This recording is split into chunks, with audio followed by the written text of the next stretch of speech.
Shalom, shalom to everyone watching. This is Rabbi Moshe Otero with the Ways of Israel.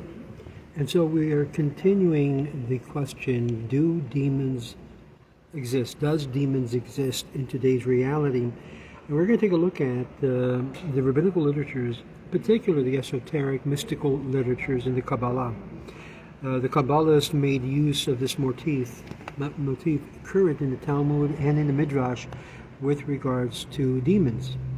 The Kabbalists attempted to systematize demonology so that it would fit in the understanding of the world, and thus to explain demonology in terms derived from the understanding of reality. New and varied elements were added from the external sources, mainly from the medieval Arabic demonology and from the Christian demonology, and from the popular belief of Germans and Slavs.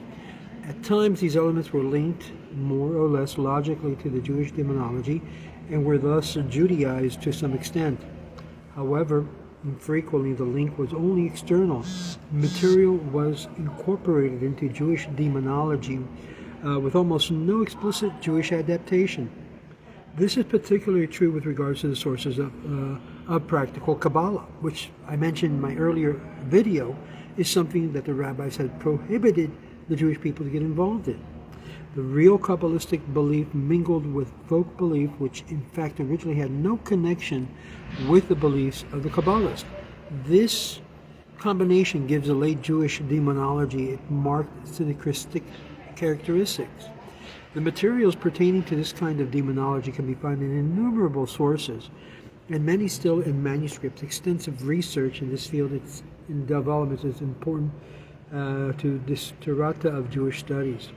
The works of Kabbalists also contain the contradictory conceptions of demons and power of imaginations, tradition of the past, as well as the cultural environment and the intellectual outlook of each individual Kabbalist contributed on this subject were formulated clearly in Nachmanides, that's the Ramban's commentary on Leviticus 17, verse 7, and their influence is visible in all the subsequent literature.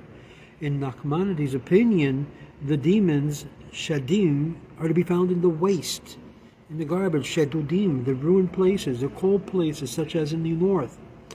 They were not created out of four elements, but only out of fire and earth. And they have subtle bodies, imperceptible by human senses, and these subtle bodies allow them to fly through the air, through fire, and through air. Interesting enough, these elements are also indicated as destroyers, because they are composed of different elements. They come under the laws of creation and decay, and they die like human beings, and their substance is derived from the water and the fire, from the odors and the saps. Hence, necromancers burned incense to demons. Despite the elements of subtle fire which contain, they are surrounded by the coldness that frightens off exorcisms. The detail is singled out only in latter sources. By means of their flight through the air, they are able to approach the princes of the zodiac who dwells in the atmosphere, and thus hear the predictions of the near but not too distant future.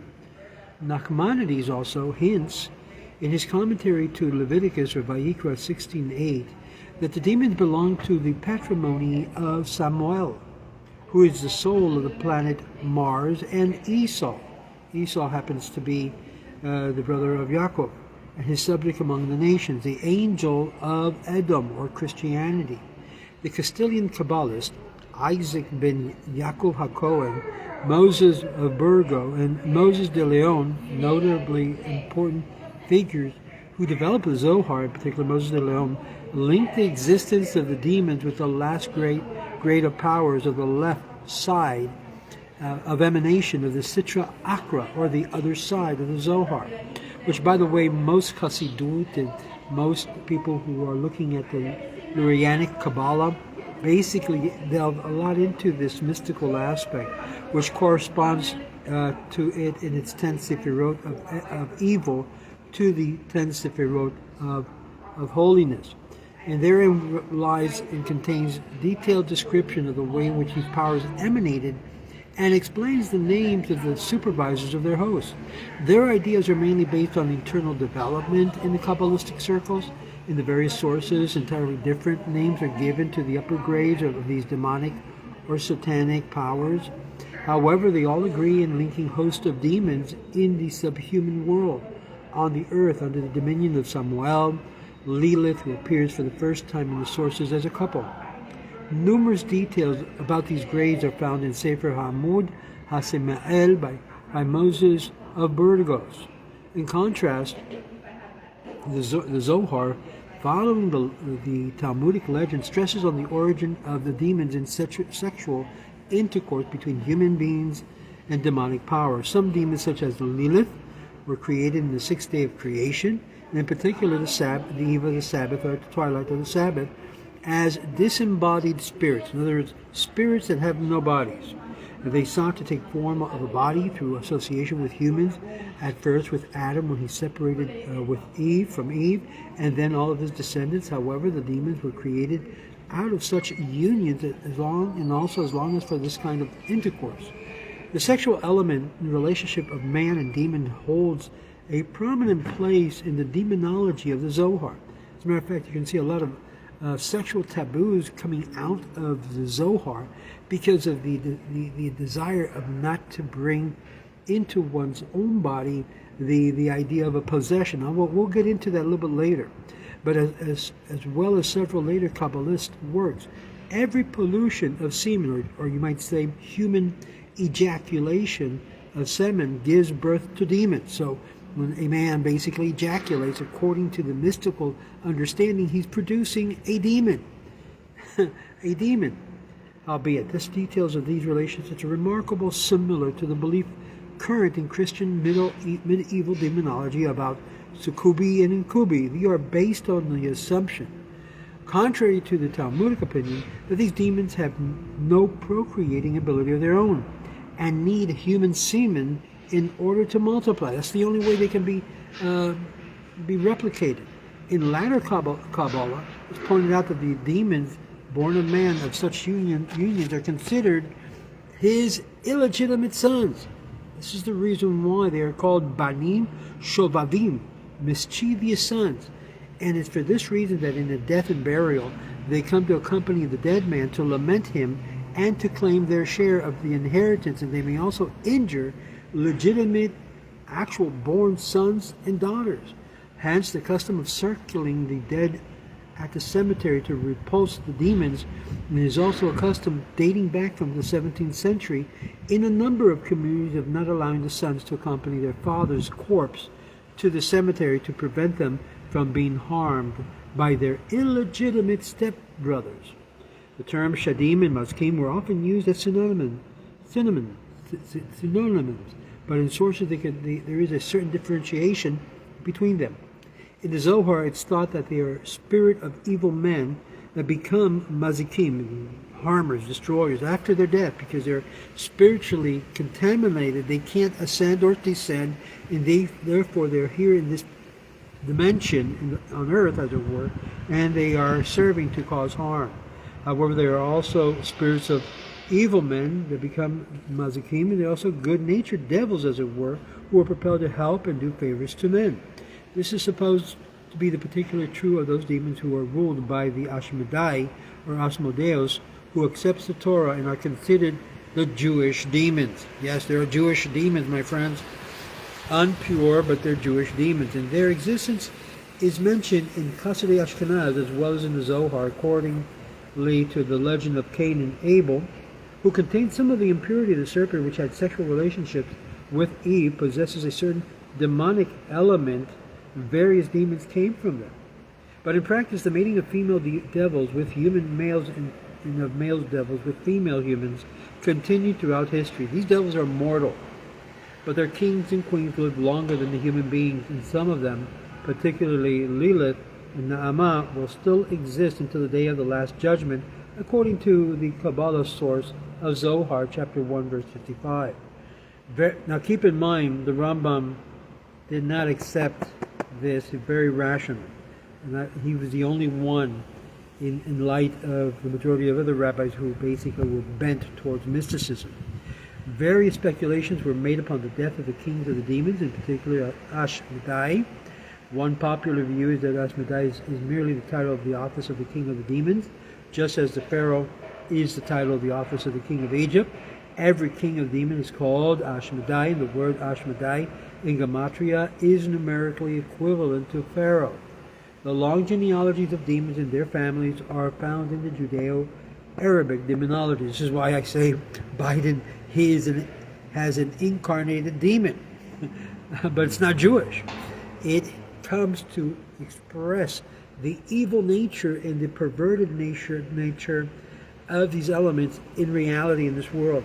So think about this, what's going on around the world, all of the perversion, everything that's happening with the LGBTQ community and how they're involving and producing even more of these entities. Apparently the author of the Zohar distinguished between spirits that have emanated from the left side and were definite functions in the palaces of impurity, and the devils in the exact sense who hovers in the air. According to the latter sources, the latter fill with their host in the space of sky between the earth and the sphere of the moon. Let me just to make it very clear, it is not only the LGBTQ community that has propagated these demons. You also have many other communities that are not in that community that has also done the same. So I want to make that very clear. It's completely across the board according to Jewish thought. Their activity takes place mainly at night, before midnight. The devils born out of nightly pollution, in other words, ejaculation, are called the stripes of the children of men. 2 Samuel chapter 7, verse 14. Now this is based upon the esoteric literature, not necessarily the biblical literature. From 2 Samuel, they derive that concept out of. Sometimes the demons poke fun at men. They tell them lies about the future, and they mingle truth and lies in their dreams, and all of a sudden they have a revelation, but it's not right. It's not correct. The feet of the demons are crooked. Zohar chapter 3, verse 229b. In numerous sources, 4 mothers of demons are mentioned. Lilith, Naamah, Agrat, Machalat, who is sometimes replaced by Rachav. As we know, Rachav was the prostitute that was redeemed as her action. But these spirits of impurity, of immodesty, all of these have productions of children of demons. Demons are under the rule and go out in their host at appointed times and constitute a danger to the whole entire world. At times, they gather on a particular mountain near the mountains of darkness where they have sexual intercourse with Samuel. This is reminiscent of the witches of Shabbat in Christian demonology. Male and female witches also gather at this place, and they devote themselves to similar deeds and learn the art of witchcraft from the arch-devils, who are here identical with the rebellious angels who have fallen from heaven, according to the Zohar, chapter 3, verse 194b and 212a. And the author of the Ra'aya Mechema in Zohar, chapter 3, page 253a, distinguishes between the 3 types of demons: those similar to angels, those resembling humans, and those called Shedim Yehudaim, Jewish devils, who submit to the Torah, but those who have no fear of God and are like animals. The distinction of demons according to the 3 main religions is found also in the Arabic demonology as well as in sources of practical Kabbalah. It is mentioned in full and uncensored texts of sections of the Midrash Ruth HaNilam and Zohar, and another division distinguished between the demons according to the various stratas of the air in which they rule. And an opinion common to the Zohar is that Isaac HaKohen, who mentions details about this. On the other hand, the Zohar mentions Nukba de Tahomar Raba, the maw of the great abyss, as the place of which the devils return on Shabbat, when they have no power over the world. Yes, their powers are removed.